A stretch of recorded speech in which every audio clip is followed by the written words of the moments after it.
Olá, como vai? Começa agora mais um programa Silvana Rezende. Olha, é sempre um prazer estar com você, é um prazer ter a sua companhia e a gente que está sempre aqui querendo justamente colaborar. Colaborar com você que é empresário, com novas ideias, com novos exemplos, com novas informações. Colaborar com você que é funcionário, que também pode empreender. Muitas pessoas acham, né, que só um empresário, um dono de alguma coisa pode, na verdade, ser empreendedor. Não, você pode empreender dentro da sua profissão, sendo funcionário, sendo colaborador.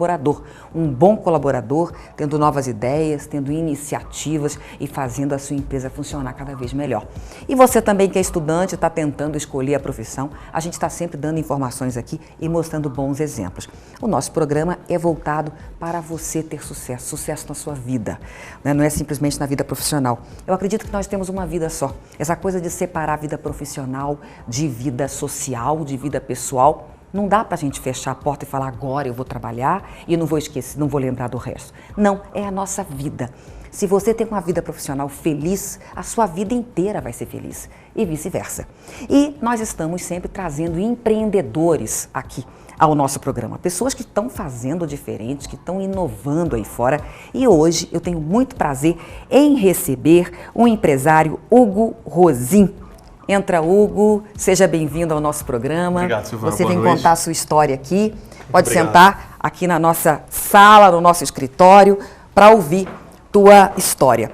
O Hugo, o que é interessante é que o Hugo é um cirurgião dentista, não é isso? Também formado pela USP. Isso. E que acabou descobrindo, né? A própria odontologia te levou a descobrir outras necessidades, né?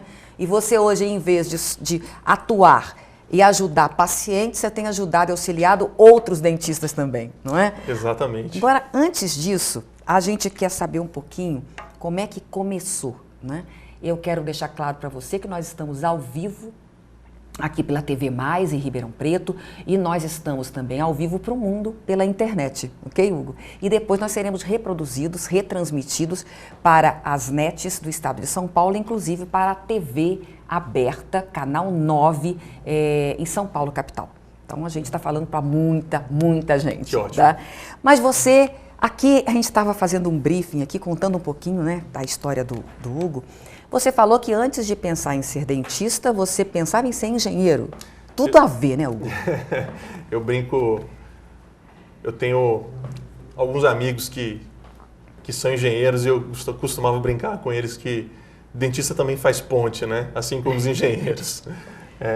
Mas eu tenho até hoje uma fascinação muito grande pela engenharia e num dado momento, eu era adolescente ainda, né? E apaixonado pela engenharia, eu fiquei preocupado que, é claro que é um grande equívoco isso, né? Coisa de adolescente, mas eu imaginei que se eu fosse engenheiro eu poderia correr o risco de não lidar com pessoas, né? Isso me deixou um pouco preocupado, né? E me fez repensar a minha escolha e acabei optando pela odontologia, que é uma profissão da área da saúde que obrigatoriamente ia me levar para o contato com gente, que é uma coisa que eu acho que eu gosto muito, né? Eu sempre gostei muito de me relacionar com as pessoas. Eu acho que a área de saúde tem essa magia de levar a questão do relacionamento humano à última potência, assim, né? Ela leva realmente o profissional... E se relacionar e deixar o outro calado, né? Nem sempre. Você era daqueles dentistas de ficar falando, conversando e o outro ali? Todo dentista tem um pouco desse problema de querer falar e o paciente não poder responder, né? Mas antes do dentista começar a falar e o paciente ficar de boca aberta, existe um tempo ali de muita conversa que tem que acontecer, né?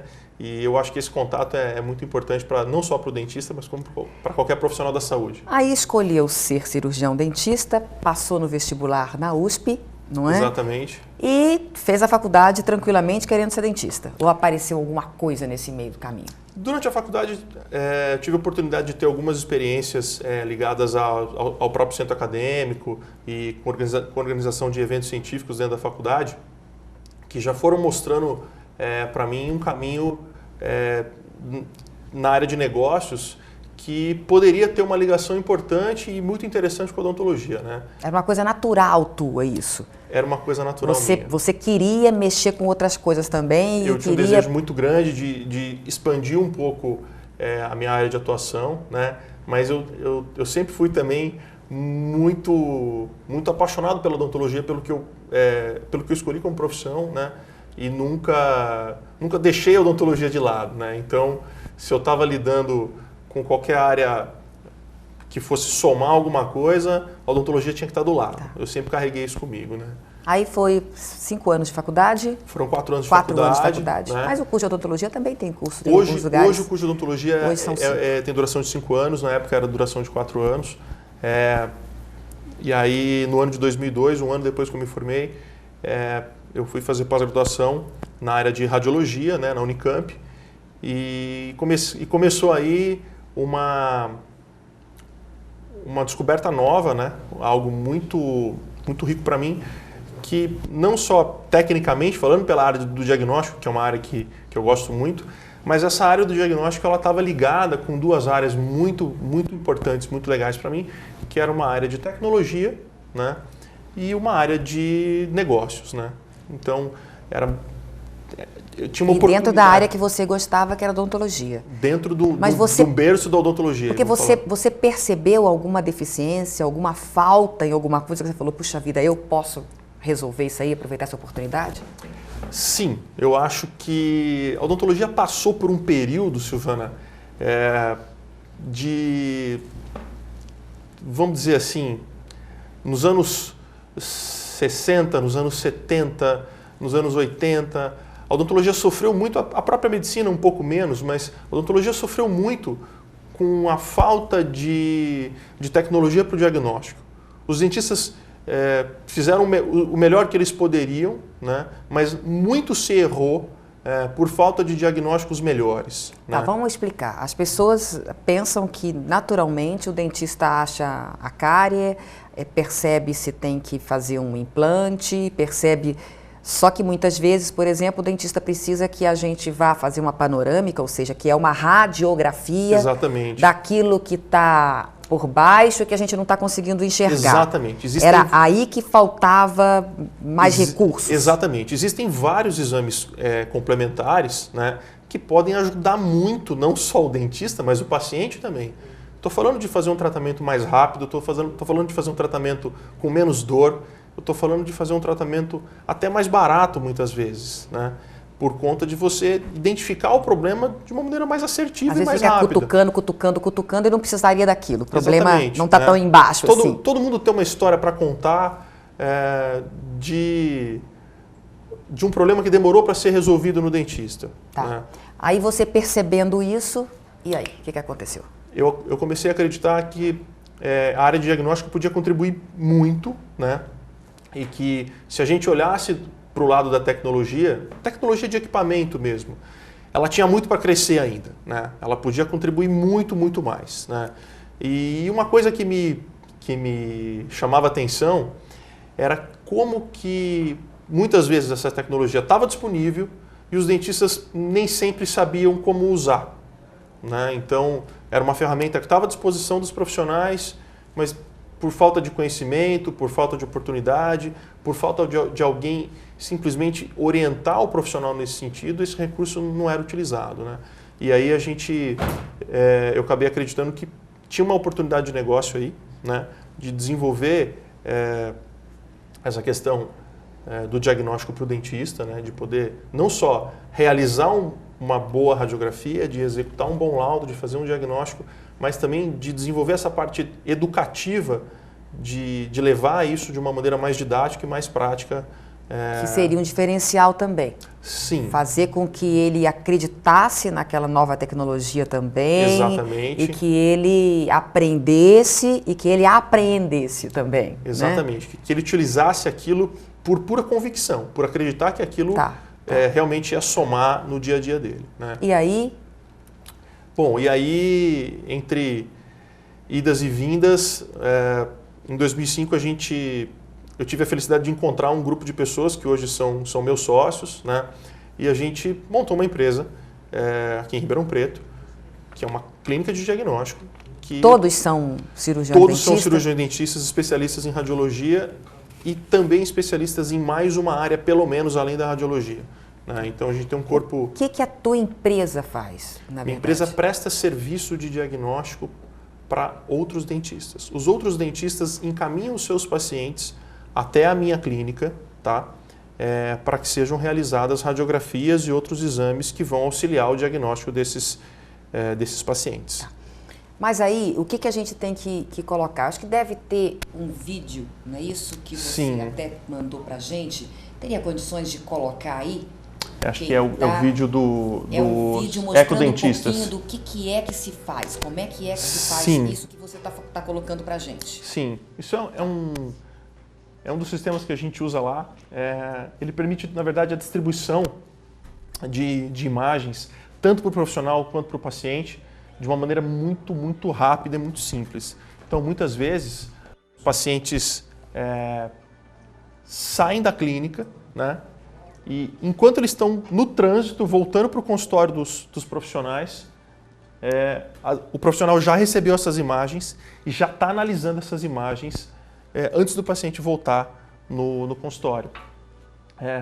Tem um apelo enorme também esse sistema de sustentabilidade, porque ele elimina praticamente o uso de papel ou de filme para a entrega das imagens. Então, o paciente não precisa manipular película, eu não preciso ter papel nesse processo. Então, o dentista, no caso, eu sou paciente, por exemplo, aí eu preciso de ter uma radiografia. Sim. O dentista me orienta a ir até a sua clínica. Sim. Aí eu chego lá, faz a panorâmica, que é Sim. o raio-x. Sim, qualquer tipo de raio-x, exame. né? Qualquer tipo de exame. Não importa. E você, eu estou morrendo de dor, um exemplo, Exato, não é isso? normalmente é isso que acontece. Acontece isso, estou morrendo de dor. Automaticamente, por e-mail mesmo, vocês já encaminham. Exatamente. Seu dentista recebe um e-mail dizendo que o exame da Silvana já está disponível, ele vai acessar a área dele lá no nosso site e vai ver o teu exame muitas vezes antes de você voltar no consultório. Que interessante, que ele vê a imagem Exatamente. ali. E evita realmente, porque deve ser caro também, deve ter um custo, Sim. não só a impressão em si, mas a própria radiografia, não é? Que é um material plástico. Você tem um custo financeiro e você tem um custo ambiental muito grande também. Você tem papel, você tem plástico, tem tempo envolvido nisso, né? Na verdade, isso é enviado digitalmente para o teu dentista. Você recebe uma cópia que fica lá arquivada, numa área só sua, que você acessa com uma senha. Então, se amanhã você quiser ir para outro dentista, se você perder eventualmente algum exame físico que você tenha, né, alguma película, aquilo algum vai laudo, contigo, né? fica Você arquivado pode lá. levar aquilo, Sim, né, e acessar aquilo. A hora que você quiser. Eu já tinha visto esse procedimento, no caso, com outro tipo de exame de sangue, né, exames, na verdade, ambulatoriais, né, que tem também, que o próprio paciente pode chegar lá também e ver o seu exame. Né? Sim. Agora, outras empresas podem fazer ou prestar esse serviço que você está prestando. Sim. O que você coloca, quer dizer, tem outros concorrentes, né, que acabaram aparecendo. Temos vários concorrentes. O que você coloca como diferencial da tua empresa e desse serviço, da importância do seu empreendimento? Olha, Silvana, tem uma história a respeito disso que ela é bastante interessante. Quando a gente começou, na verdade, em 2005, ano que vem a gente vai completar 10 anos, a gente trabalhava com um tipo de exame que não existia no interior do Brasil, ele só existia em capitais. Esse exame chama-se tomografia, né? Ele é muito conhecido na área médica, mas na área odontológica ele era pouquíssimo conhecido. E a DVI foi pioneira na realização desse tipo de exame, né? Realmente era um exame pouquíssimo conhecido entre os profissionais, e a gente percebeu que a gente tinha que se aproximar muito dos nossos clientes dentistas para orientá-los a respeito disso. Tivemos o trabalho de dar muita aula em universidades, em cursos de especialização, ensinando os dentistas a respeito do nosso produto, do nosso serviço. Que pode ser um diferencial que outras empresas não têm. Eu tenho certeza que esse foi um diferencial. Né? A gente vai continuar falando disso, o papo está muito bom, mas daqui a pouquinho, depois dos comerciais. Não saia daí.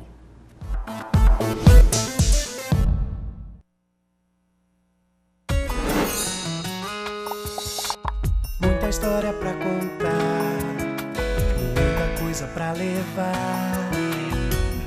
O primeiro dia foi difícil, assim, pra mim. Eu tava com vergonha, assim, porque era tudo novo, né?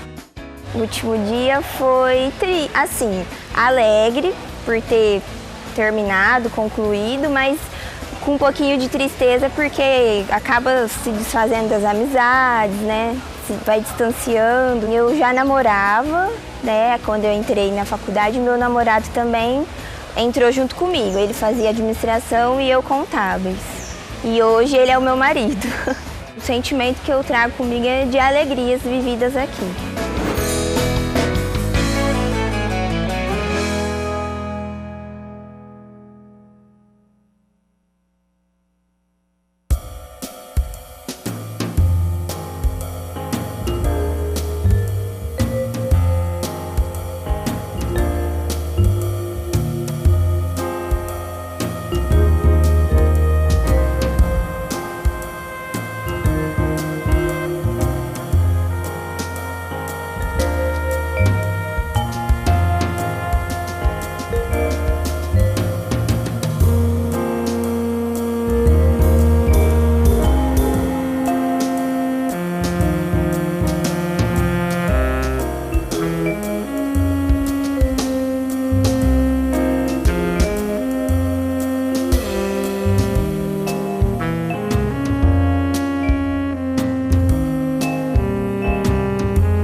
Nós estamos de volta ao programa de hoje aqui com um empreendedor, né? Nós estamos trazendo algumas pessoas que estão fazendo diferença. Muitas pessoas mudam de profissão durante a vida, outras têm um medo danado dessa transição. E a gente está trazendo gente que pode ter mudado, outras conseguiram continuar nas duas, levando as duas, mas o mais importante, pessoas que se encontraram e que estão felizes com a sua opção. E é justamente por isso que nós trouxemos hoje o Hugo Rosin, que é um cirurgião dentista, que é empresário, que é um empreendedor, não é? Que na verdade é um inovador. Hugo, a gente estava falando no bloco anterior do diferencial de vocês, que é justamente ir até lá para convencer, para explicar os outros dentistas da importância de usar a tecnologia que vocês tinham desenvolvido. Uma coisa é essa também. Exatamente. Né? E você, para isso, tem outros sócios que são dentistas também. Sim, nosso grupo é formado por 4 sócios, né? Todos são dentistas. Hoje, cada um está atuando numa área diferente da empresa. Ninguém mais está clinicando? Ninguém mais está no consultório? No consultório, clinicando, não. Mas um sócio ainda atua na área técnica, né? Trabalhando exclusivamente na área de laudos, né? E os demais não, os demais já estão atuando em outras áreas. A gente coloca aqui muito a questão dos desafios, né, do empresário. Eu sempre pergunto até, né, o que é mais difícil no Brasil hoje? Pagar o custo do Brasil, que são os impostos, né? Ter que trabalhar loucamente para pagar mensalão, petrolão, né, que tudo fica por conta de nós no dia a dia, Sim. Nossos impostos, né, os empresários principalmente. E você, no caso, conseguiu hoje ter mais 3, você falou, mais 3 sócios. São mais 3 sócios. É um outro desafio. Como é que é essa de conseguir combinar com sócios? O que vocês fazem para dar certo? Ter sócios é uma arte, né? Quando eu contei para alguns amigos e até para a família que eu ia montar um negócio com sócios, muitas pessoas me desencorajaram, né? Que acho que é natural de todo empreendedor, né? A gente escuta mensagem de apoio, ninguém dá, né? Mas um monte de história. Sempre tem uma história ruim para contar. Todo mundo tem uma história ruim para contar. Mas muitas pessoas me desencorajaram, era o único jeito que a gente tinha de começar, com sociedade. E eu acho que o nosso grupo de sócios, a gente brigou muito. Eu costumo dizer que... Brigou porque as ideias eram diferentes, um tinha que convencer o outro. Brigou por todo motivo que você pode imaginar, né? Alguns muito válidos, outros pouquíssimo válidos, né? Mas eu acho que duas coisas conseguiram amalgamar, conseguiram manter a nossa sociedade unida até hoje. Primeiro, a certeza de que separados a gente não ia chegar em lugar nenhum. Que a gente só ia conseguir crescer com base na união. União com algum desgosto? Ok, mas que continuássemos unidos, né? E uma outra coisa que eu acho que mudou o rumo da sociedade foi quando a gente começou a implantar um procedimento de governança corporativa dentro de casa, né? E a gente começou a separar a figura dos executivos, ou seja, quem eram os sócios que trabalhavam dentro da empresa, ok? E que papel que eles desempenhavam, da figura do sócio, acionista, investidor, vamos dizer assim. Desses 4, alguns não estão no dia a dia da empresa. Desses 4, um não está no dia a dia da empresa. E eu mesmo estive ausente por quase 4 anos, que foi um período que eu trabalhei numa indústria de equipamentos odontológicos aqui em Ribeirão Preto, onde eu não me desliguei do quadro societário da empresa, mas eu não trabalhava mais lá dentro, né? Então, nesse período, a gente conseguiu organizar muita coisa. Saber até onde vai, não é, o espaço de cada um. Eu costumo dizer... Se eu não estou o dia a dia ali, não tenho como dar pitaco ou dar opinião em tudo. Exato, né? E a gente costuma dizer, hoje lá a gente tem uma expressão que a gente usa, de dizer com que chapéu que a gente está falando. Então, quando eu vou dizer alguma coisa para algum sócio, eu aviso ele se eu estou usando o chapéu de sócio ou se eu estou usando o meu chapéu de executivo. Né? É uma dica. Para ele não misturar as coisas. Exatamente. Olha, isso não é pessoal, eu não estou falando mal da sua pessoa, mas o seu trabalho não está legal.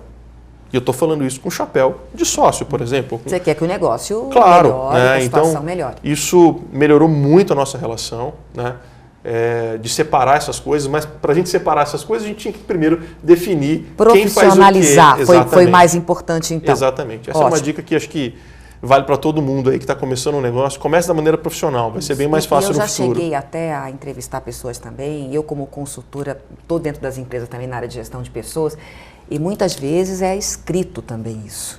Sempre. As funções que cada um tem, até onde, porque as coisas mudam, olha, você não me falou daquele jeito, não, tudo por escrito, e aí tudo. Você mostra e aquilo está assinado. Acho que é importante. Claro. Fica essa dica aí também para você. Sempre. Então, legal a questão da sociedade que vocês tiveram.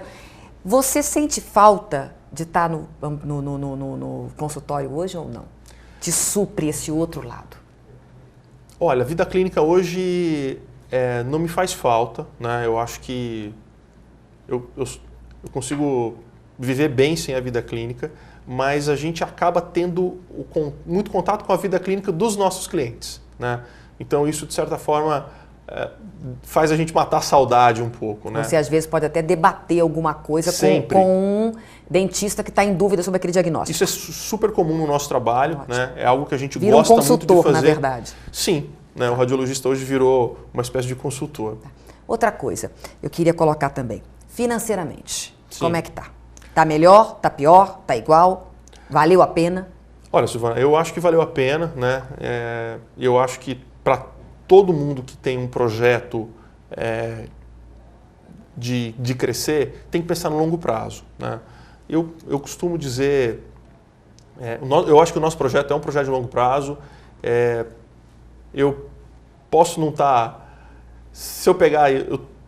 A minha remuneração hoje pode não ser a melhor de todas, mas eu acho que eu tô crente que eu estou fazendo algo que vai ser bom para mim no futuro. E para a empresa também. Está focado, então. Na verdade, daria para resumir, ou seja, eu até poderia estar ganhando mais se eu tivesse no meu consultório, mas eu não ganharia a médio prazo o que eu vou ganhar nessa empresa, que é o que eu estou pensando. É o que eu acredito. É isso que você acredita hoje? Eu acredito nisso. E eu acho que todo mundo que está empreendendo, obviamente tem que pensar... Tem que acreditar, porque senão tem que ter um bom não projeto, sai da zona de conforto. Exatamente, né? Mas tem que acreditar e tem que pensar no longo prazo. E aí o que é interessante, a empresa, a gente está aqui trazendo os empresários, eu acho que notícia boa é para a gente colocar. A sua empresa chama DVI. DVI. Não é isso? O que significa DVI? Diagnóstico volumétrico por imagem. Tá.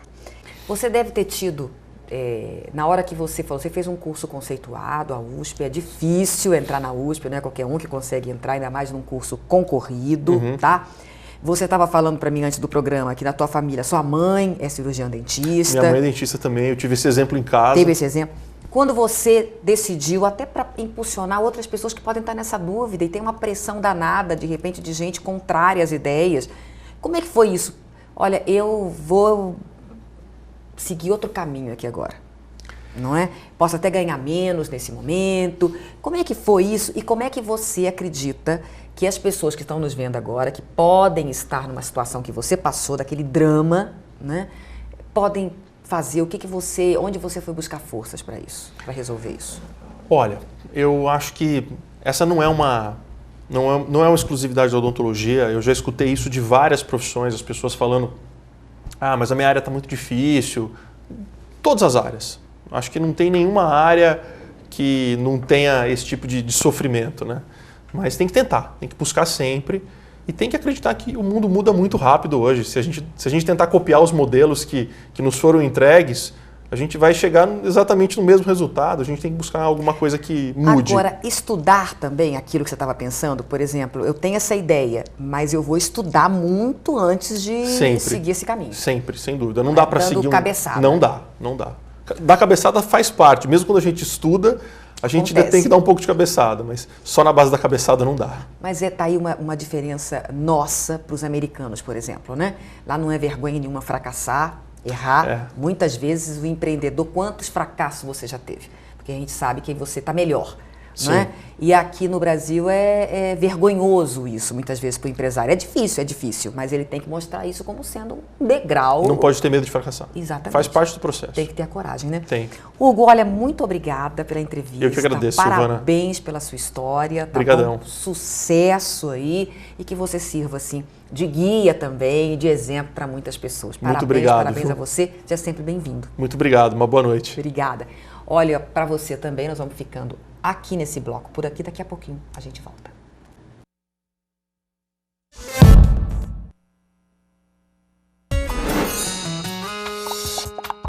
Muita história pra contar, muita coisa pra levar. Eu tenho a sensação de dever cumprido e o sentimento que eu tenho é de gratidão a todos os meus professores, que tiveram muita paciência comigo, isso eu posso garantir. Quando eu penso no Moura Lacerda, eu penso nos amigos que eu fiz, no conhecimento que eu adquiri, na pracinha, que era o máximo sentar no banquinho da praça na hora do intervalo para tomar cappuccino. Fez todo o diferencial. A cultura que eu adquiri aqui, a convivência, enfim... Eu devo muito à instituição e a todos os conteúdos que eu tive a oportunidade de estudar e conhecer aqui. Então, eu acho que a palavra que traduz tudo isso é satisfação.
Nós estamos de volta e agora para falar de um tema muito interessante.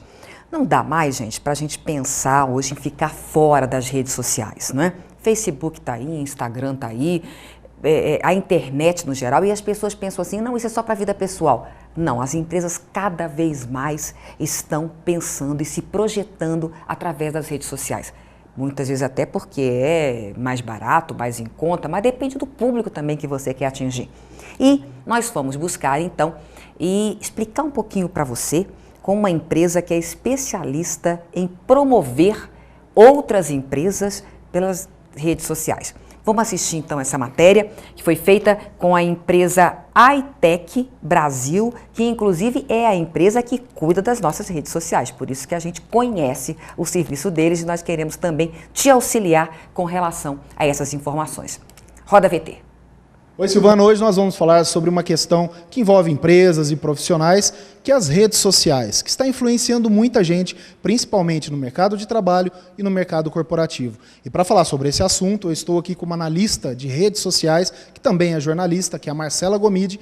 Fala para a gente, Marcela, quais são hoje as redes sociais existentes no mercado e quais são as mais eficazes? Leonardo, a quantidade é extensa hoje no mercado de redes sociais. Para cada segmento, a gente indica uma rede social diferente. A gente não pode esquecer aqui as principais hoje, o Facebook, o Twitter, o Instagram, as empresas têm investido bastante, o LinkedIn como ferramenta de negócios também tem ganhado destaque dentro das empresas. Então, essas são as principais ferramentas que a gente tem falando de redes sociais no mercado hoje. As redes sociais influenciam o comportamento da sociedade? Com certeza. Hoje em dia, qualquer pessoa que vai procurar um negócio, ou até mesmo para contratação de pessoas, a gente, dizendo do lado da empresa, para contratação de pessoas, os empresários têm procurado as redes sociais para saber como que é o comportamento do funcionário nas redes sociais, o que ele fala, o que ele pensa, se é uma pessoa que vai se comportar bem dentro da empresa. E por parte também do internauta, o que ele vai comer, o que ele vai vestir. Então, o que está lá na rede social é tido como verdadeiro, ele pega indicação de outras pessoas falando sobre determinado produto para ele poder consumir também. Se uma pessoa fala bem de determinado produto nas redes sociais, com certeza esse produto vai ser consumido também por uma terceira pessoa. Bom, e nós fomos às ruas também, várias pessoas têm dúvidas, mandaram aqui e a Marcela vai responder. Vamos acompanhar. Como gerar conteúdo interessante para o Facebook? É uma pergunta muito complexa, porque cada segmento é um conteúdo diferente. Fotos é uma coisa que chama muita atenção, que dá maior visibilidade para a empresa. Então, um produto personalizado, no caso de um restaurante ou de uma loja, ter o produto do próprio local na rede social é muito importante, porque o cliente vai consumir aquilo que você está postando. Pegar foto de internet e colocar como sua ali, não vai te dar um retorno. Então, é isso que a gente fala, conteúdo personalizado, com um bom texto e com um anúncio em cima dele é o que traz bastante retorno hoje nas redes sociais. Quais os conteúdos que os empresários devem ou não publicar? Cada cliente tem uma especificação, tem um negócio diferente, que a gente tem que avaliar qual é o conteúdo relevante que ele tem, qual é o conteúdo interessante, que vai trazer retorno dentro do seu negócio. Então, todo o planejamento que a gente faz é direcionado para aquele cliente específico. A gente faz todo o levantamento do que ele tem dentro da empresa e gera o conteúdo personalizado. Não é simplesmente a gente pegar o que está sendo falado na internet e publicar. Não, tem que ser uma personalização do negócio para poder chegar o cliente até você de uma forma mais tranquila e dar um resultado mais positivo. As empresas também podem utilizar o Facebook como estratégia de marketing? Com certeza. Hoje o Facebook é a maior ferramenta de marketing digital. A gente diz marketing geral, porque o custo de você fazer um investimento dentro do Facebook é muito menor comparado às outras ferramentas que a gente tem no mercado. Então, as empresas têm sim que investir em marketing digital. Facebook é o carro-chefe delas, tem outras ferramentas também, o LinkedIn, o Instagram, o Twitter, como a gente já citou. Dependendo do negócio, é o Facebook que vai alavancar todo o negócio do cliente. Lógico que junto com outras ferramentas de negócio, ele pode dar o resultado dele sim, junto com outras ferramentas. Marcelo, o que é mais recomendado? Um perfil para uma empresa ou a fanpage? Explica para as pessoas que estão em casa. São coisas totalmente distintas. O perfil é para a pessoa física, é para o consumidor, aquela pessoa que está na internet. A fanpage é indicado para as empresas, porque a fanpage é uma coisa mais profissional. Você consegue ter uma avaliação do público que está ali, o horário que ele acessa a sua fanpage, de onde ele vem, a sua idade, o sexo. Então, você consegue ter um mapeamento melhor, você consegue fazer um sorteio, você consegue fazer um anúncio. Então, a interação com as pessoas é muito melhor. Então, a fanpage é recomendado para as empresas hoje. Bom, e agora nós vamos então ver mais perguntas das pessoas que têm dúvidas sobre esse assunto. Vamos acompanhar. É importante contratar uma empresa especializada para cuidar das redes sociais da empresa? Com certeza, profissionalizar vai gerar mais um retorno mais garantido para as empresas. Tem todo um planejamento envolvido, um planejamento de conteúdo, de anúncios, que as pessoas que trabalham com isso investem em cursos, se atualizam, então buscam informações para poder oferecer o melhor para o cliente. Então, zelar pela marca é o melhor ponto, é o melhor investimento que você faz para o seu negócio. E ter profissionais qualificados para cuidar da sua marca, com certeza vai trazer um resultado mais positivo. Colocar pessoas dentro da empresa para fazer, claro, acontece muito, tem muito funcionário dentro da empresa fazendo. Só que de uma forma que às vezes chega até clientes que falam, não tive retorno nenhum com as redes sociais. O erro está aí. Retorno com as redes sociais você tem, você vai conseguir. Se uma pessoa fizer um planejamento bem feito de conteúdo, de conversa, de relacionamento com as pessoas que estão ali, simplesmente postar nas redes sociais não é o suficiente hoje para trazer retorno. É uma pergunta até, uma resposta que você deu agora bem interessante, essa questão do retorno. Mais ou menos em quanto tempo que a empresa ela vai começar a sentir esse retorno na hora dela começar a fazer algumas campanhas, sorteios ou divulgações de informações dentro das redes sociais? Existe um tempo para isso? Depende muito do negócio do cliente, como que é feito esse planejamento. O retorno pode vir no primeiro mês de trabalho, como pode vir 6 meses depois. É diferente de você pegar, por exemplo, uma assessoria de imprensa, que é um trabalho de médio e longo prazo de relacionamento com o jornalista. Nas redes sociais, não. Você está em contato com o consumidor direto. Então, se você faz uma estratégia bem feita para aquele consumidor, o resultado com ele vai ser muito mais rápido. Então, não tem um tempo para trazer retorno, mas a gente pode dizer que é a curto prazo que as empresas conseguem absorver isso e ver que esse trabalho de marketing está dando retorno. No caso, a gente diz de varejo, restaurantes, lojas de roupa, se você fizer uma postagem bem feita naquele dia para a pessoa direcionada, a probabilidade de você vender aquele produto no mesmo dia é muito grande. Então, sendo bem feito, o retorno pode vir imediatamente. Marcela, que recado que você deixa para as empresas e os profissionais que estão até nos assistindo agora, para que eles possam se dar bem tanto na sua carreira profissional, como também no mercado corporativo e no mercado de trabalho?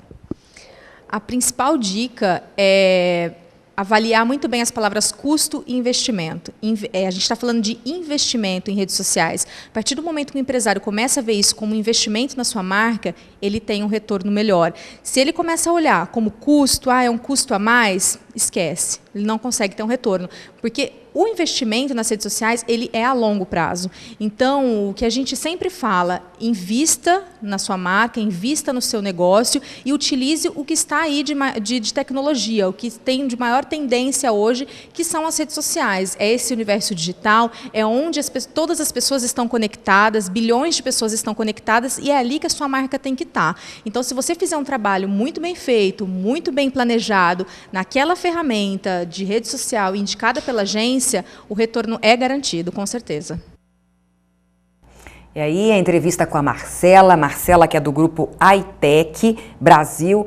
Olha, se você quiser mais informações, entra no site www.itechbrasil.com. iTech, como é que escreve isso aí? I-T-E-C-H Brasil, ok? .com. No Facebook também, o grupo iTech Brasil, e no telefone, se você quiser ter mais informações, é o 16 3236 8632. A gente fez a entrevista com a Marcela, até porque, como eu disse, a Marcela está cuidando das nossas redes sociais, ela que acompanha o nosso trabalho, e eu aproveito para te convidar a curtir a nossa fanpage, não é isso? É Silvana Rezende Oficial. Ok? Não perca. Olha, e falando em rede social, a gente está sempre recebendo e-mails com perguntas, a gente está recebendo curtidas, e eu quero registrar aqui que a Rosa Maria Gaetani, pelo Facebook, mandou para a gente, assistindo ao programa Silvana Rezende, prestigiando com muito prazer a programação da TV+. Legal, Rosa, e continue com a gente. Olha, nós vamos agora, então, chamar as vagas de emprego que nós separamos para você. Açougueiro, assistente administrativo, atendente de padaria, conferente de mercadoria, cozinheiro geral, auxiliar de limpeza, consultor de vendas, manobrista, porteiro, promotor de vendas. Se você quiser mais informações, entre no nosso site www.silvanarezende.com.br. E é muito importante nós registrarmos, gente. Nós estamos tendo ofertas de emprego, mas infelizmente essas ofertas estão caindo no Brasil. Nós tivemos a informação, inclusive já saiu pesquisa, de que o mês de outubro deste ano foi o mês que menos gerou vagas de emprego. A gente teve a informação agora, porque o mês de outubro foi fechado. Depois que se fecha o mês, é que os dados saem. E nós tivemos a seguinte informação. fechou o número de vagas e o que nós tivemos de vagas oferecidas com carteira assinada nunca foi tão ruim quanto em 1999. É uma pena que esses dados só saem depois da eleição, não é isso, gente? Nós vamos fazer um breve intervalo, daqui a pouquinho a gente volta.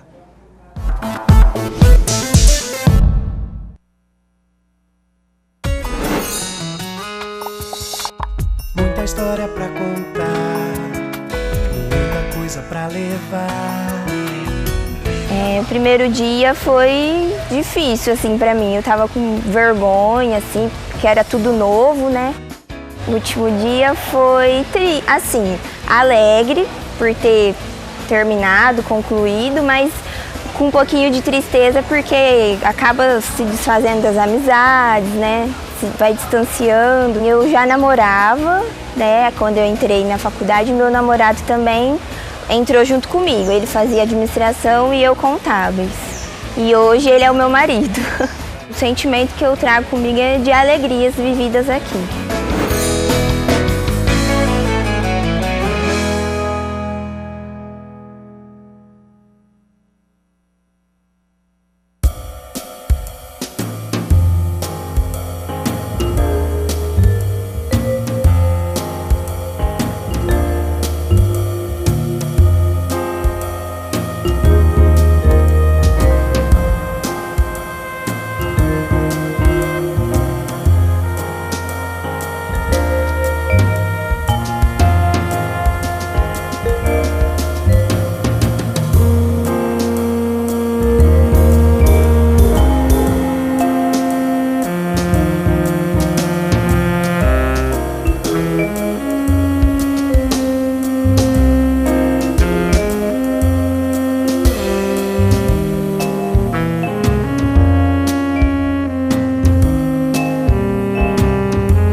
Oi, nós voltamos agora ao nosso programa, o programa Silvana Rezende. Olha, nós conversamos no bloco anterior sobre a importância das redes sociais.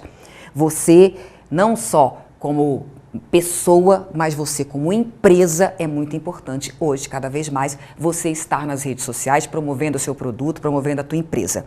E, continuando nessa área de internet, nós vamos chamar agora um especialista e vai explicar pra gente, né, o que um site pode fazer, pode ajudar, o portal, o que é isso e o que a gente pode fazer para ajudar a tua empresa nesse sentido. Vamos então conversar com o publicitário Marcelo Rezende. Seja bem-vindo, Marcelo, que a gente já se conhece, não é isso, Marcelo? Sim. E aí a gente tem que falar, olha, né, faz um tempinho, né, Marcelo? Seja bem-vindo e pode sentar, Obrigado, fica à vontade. Marcelo, site e portal, vamos começar por aí, tá? Qual a diferença entre um site e um portal? Tem diferença? Tem sim. Primeiro, boa noite a todo mundo, boa noite pessoal que está em casa. Silvana, boa noite, muito obrigado pelo convite. Eu acho que vai ser um papo bem legal. Tem uma diferença grande entre portal e site. Hoje as coisas estão um pouco confusas, os sites estão cada vez mais se modernizando, as pessoas têm necessidades diferentes de conteúdo e a principal diferença está aí. Quando eu procuro um site, eu quero o que desse site? Se eu quero uma informação muito técnica, muito direta, muito prática sobre um produto, eu vou chamar esse site de só site. É um site institucional, é um site de venda, é alguma coisa que me resume e é muito direto naquilo que eu preciso. Agora, se eu quero navegar por algum site que tem um conjunto muito grande de informações sobre um tema que me interessa, aí eu vou chamar isso de portal. Então, se eu for a um portal de automóveis, eu vou ter muitas marcas, eu vou ter muitos modelos, eu vou ter muitos tipos, eu vou ter notícia, eu vou ter comércio, isso é um portal. Agora, se me interessa um Opala 74 amarelo e eu vou a um site muito específico sobre rodas para Opala 74 amarelo, eu tenho um site, ele foca em um assunto. Além disso, a gente pode dizer que ele é mais estático também? Ou seja, não abre tanta janelinha te dando outros recursos, te dando outras informações no dia a dia? Vamos colocar um exemplo. Silvana Rezende tem um site por conta de... olha bem, aproveita e entra, tá bom? www.silvanarezende.com.br, porque nós temos um grupo, uma empresa que tem o programa de TV, que tem a consultoria na área de gestão de pessoas. Deixa eu fazer meu comercial também, né, Marcelo? Tem uma consultoria de pessoas, na gestão de pessoas. Tem coaching que nós fazemos também. Tem tanta coisa, olha que coisa boa, né? Empregos. Tem vagas de empregos. O Marcelo está falando porque o Marcelo está nos ajudando nisso, uma transição que eu acredito que seja entre o site, aí que eu ia chegar, entre o site, mas nós temos nesse site aqui, palestras, que é uma coisa que a gente faz também, informações sobre o nosso serviço, mas nós colocamos também lá notícias do dia a dia que tem a ver com empregabilidade, que tem a ver com liderança, que tem a ver com os assuntos que nós trabalhamos. Nesse caso também pode ser um site que dê informações no dia a dia, mesmo que não seja só nossa, olha, a empresa tal está abrindo vaga em tal lugar. Isso também é site? O seu site está mais se assemelhando a um portal, porque... Tem prestação de serviço. Exato. Então eu posso ter, como agência de propaganda, a SGC acha que tem um cliente que precisa estar no site da Silvana porque ele traz muita credibilidade para um produto. Então eu sou um perfil.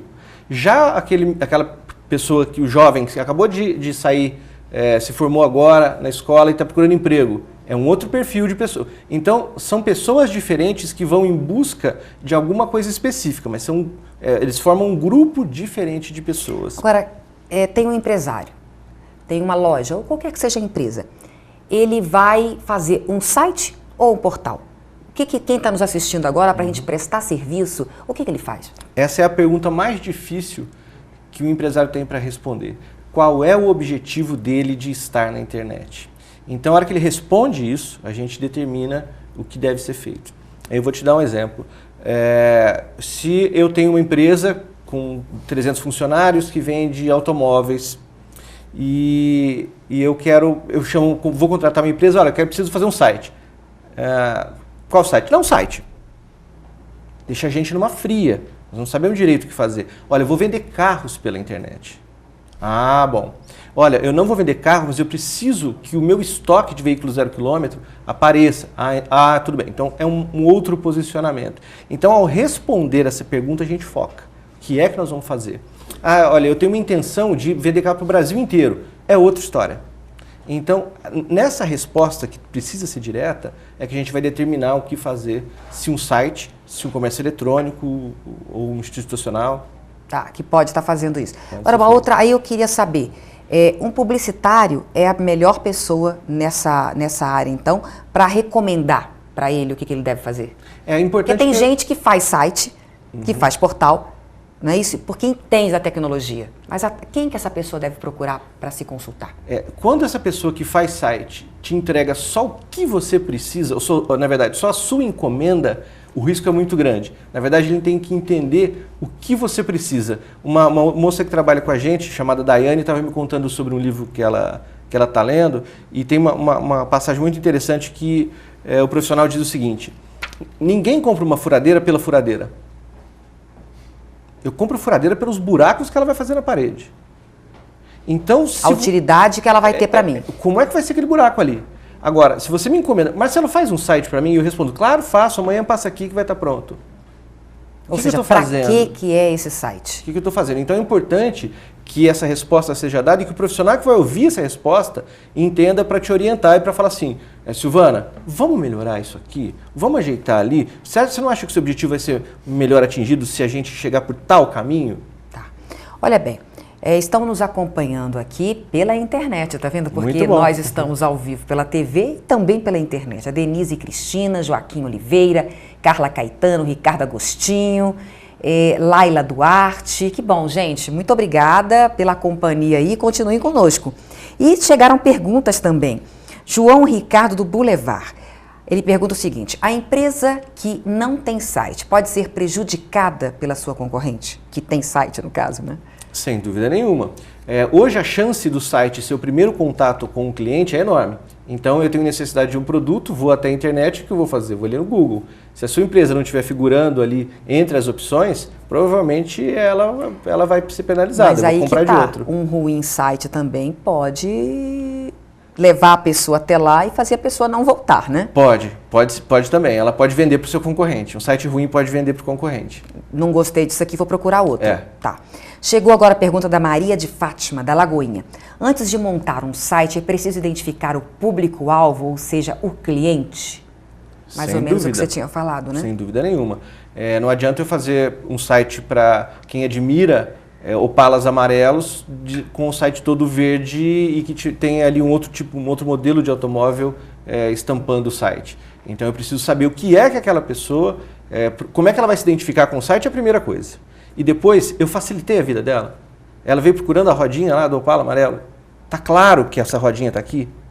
Ou ela vai ter que procurar muito? Então, se eu complicar, ela também vai embora. Não adianta só conhecer o cliente. Eu não posso complicar a vida dele, tenho que facilitar.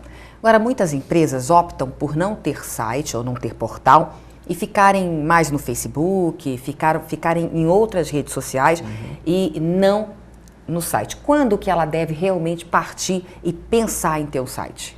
Ela tem duas alternativas aí. A primeira é que a gente considera que o site ele é um vendedor 24 horas. Não descansa, não tem férias, ele fica ali, ó. Então você vai para a internet e você está vendo o site. Rede social, se não tiver interatividade, se não tiver um ser humano ali por trás, se não tiver um diálogo, uma conversa, ele vai lá e fala, nossa, faz 30 dias que ninguém responde aqui, que ninguém fala nada, que ninguém posta nada, isso aqui está abandonado, a credibilidade vai embora. E nós estamos falando de 30 dias, é até um exagero. Uma semana hoje já é um problema. Dá mais trabalho, então, na verdade, a não ser que vá para as redes sociais, então, nessa coisa do dia a dia, mas tenha alguém para estar o tempo inteiro acompanhando o que está acontecendo. E a cultura da empresa precisa estar focada nisso. Ela precisa entender o seguinte, olha, pode ser que falem mal de mim. Tudo bem, vão falar mal de você, se você estiver aqui ou se você não estiver aqui, vão falar mal de você. Você está preparado para responder, para assumir erros, para pedir desculpa, para corrigir? Tem uma outra questão também. Você acredita que hoje, você estando no mercado, aquela empresa que não tem site, ela é vista hoje pelo cliente, pelo consumidor, com menos credibilidade do que aquela que tem? Eu acho que ela não é vista pelo consumidor. Mas ele sabe que se ela existe, ou empresa que existe, a gente sabe que existe, aí você vai procurar o site e não acha esse site. Você acha que ela perde credibilidade? Perde, e ela perde também quando coloca ali site em construção, esses artifícios que vão protelando a empresa a aparecer na internet. O consumidor, sem dúvida nenhuma, parte para outra. Isso não é incontestável. Tá, não dá para aceitar isso, então. Não. Quer dizer, agora, aquilo que você colocou, procurar alguém que realmente faça da melhor forma e que aqueles cuidados. Quais os cuidados que alguém que não entende de site, que é uma empresa que vai contratar alguém, cuidados que essa pessoa deve ter na hora de contratar alguém? Primeiro, procurar idoneidade. Hoje tem o mito do sobrinho, eu acho que já foi descartado. Eu tenho um sobrinho que faz. Eu acho que esse mito já foi um pouco superado, porque as empresas estão vendo como isso fica caro. Segundo, depois de procurar essa empresa e descobrir que essa empresa tem tradição de mercado, ou está começando com uma boa proposta, se ela tem profissionais de competência trabalhando ali.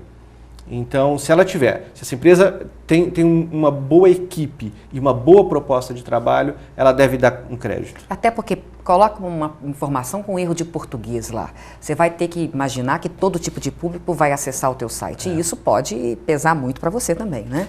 A turma de internet, Silvana, está em contato constante com muitos erros de português, acaba desaprendendo. E nós temos grandes portais, eu estou falando dos maiores portais do Brasil, com erros absurdos. Mas porque é rápido demais, às vezes não dá para fazer uma revisão. Mas tem que ter esse cuidado. Tem que ter esse cuidado, porque o Google vai te localizar com erros, inclusive na busca. Né? Então, olha, a Thelma Costa do Jardim Mosteiro, ela pergunta como deixar o site mais visível nas páginas de busca. Opa, o mapa da mina você quer, Thelma. Thelma, conta pra gente. Tem um segredinho que eu guardo só para mim. Mentira, mas é assim. Primeiro, um site bem construído e de forma simples, ele vai ser favorecido pelo Google. O Google acabou de mudar um algoritmo agora, a gente está na boca da Black Friday e o Google mudou o algoritmo para os comércios eletrônicos. Estão todos enlouquecidos agora, né? Foi pouco tempo agora. O que é isso, mudar algoritmo? Para quem está em casa e não entende, é leigo. O Google tem alguns robozinhos que ficam navegando a internet toda. Ele tem robozinhos que ficam fazendo isso. E esses robozinhos seguem um critério. Então eu tenho que ter um título bem colocado, o site tem que descrever bem em termos de código, aquilo que fica por trás, aquilo que a gente não vê, mas que quem programa sabe o que fazer. Então o site da Silvana Rezende, a gente entra lá, tá bonitinho. Só que atrás do site da Silvana Rezende, escondidinho, tá assim, este site é de uma pessoa que está na televisão, e o Google vai ler isso. Então quando eu procuro lá, pessoa famosa de Ribeirão Preto, que está na televisão, faz coaching, como é que ele sabe que é Silvana Rezende? Eu informei ao Google antes, escondidinho. E o Google tem critérios. Coloca primeiro uma informação importante, depois palavra-chave, e isso tudo vai escondido. Aí o Google muda algumas regras. E as empresas que tinham todo um trabalho, fizeram um trabalho enorme. E agora? Para descobrir qual que é a técnica, como fazer isto, agora está tendo que refazer. Refazer, reconstruir. Em plena época que você vai colocar ali, menor preço de televisão, 42 polegadas. Tá. Qual site o Google vai indicar? Aquele que estiver mais bem preparado. É nessas horas que a equipe tem que estar de olho nisso. Normalmente o cliente não pode pedir, troca meu algoritmo, ele não tem que estar ligado nisso, mas a equipe que está do lado dele tem que fazer de forma automática. Agora vamos supor que alguém não tenha condições de contratar uma empresa, uma empresa de publicidade, tem alguém para fazer. Existe algum lugar onde a pessoa possa buscar informações, não para fazer o site, porque aí tem que ser uma questão técnica, mas para saber se o seu site está mais adequado? É no Google mesmo, perguntando, fuçando e tentando aprender? O seu melhor amigo é o Google. Você procura você mesmo ali. É o tio, o pai, o amigo, em todos os momentos. Seu melhor amigo e seu melhor inimigo. Eu tive um cliente uma vez que chegou dizendo pra gente o seguinte, eu preciso sumir do Google. E isso é muito mais difícil. E aí não tem jeito mais, não, porque é deixa muito mais rastro. difícil do que aparecer no Google. Exatamente, porque, por exemplo, uma coisa postada não tem como, né? Porque está em alguém tá pode chegar lá e colocar outra vez, não tem condições. Marcelo, olha, muito obrigada, chegaram aqui várias perguntas, eu acho que tem mais perguntas aí, mas não vai dar para responder. Se você tiver alguma dúvida, você entra em contato conosco, depois a gente passa a pergunta para o Marcelo, isso é muito importante. E a gente vai ficando por aqui, obrigada pelas suas dicas, obrigada pelas suas informações, tá bom? Cuida direitinho, ele está agora refazendo e vamos ver, você vai ser a melhor nota, para ver se ele está fazendo o melhor site para a gente mesmo. Acompanhe o nosso site, as mudanças que ele vai ter em breve. Nós vamos ficando por aqui, um grande abraço para você e até semana que vem, com certeza. Boa noite, obrigado.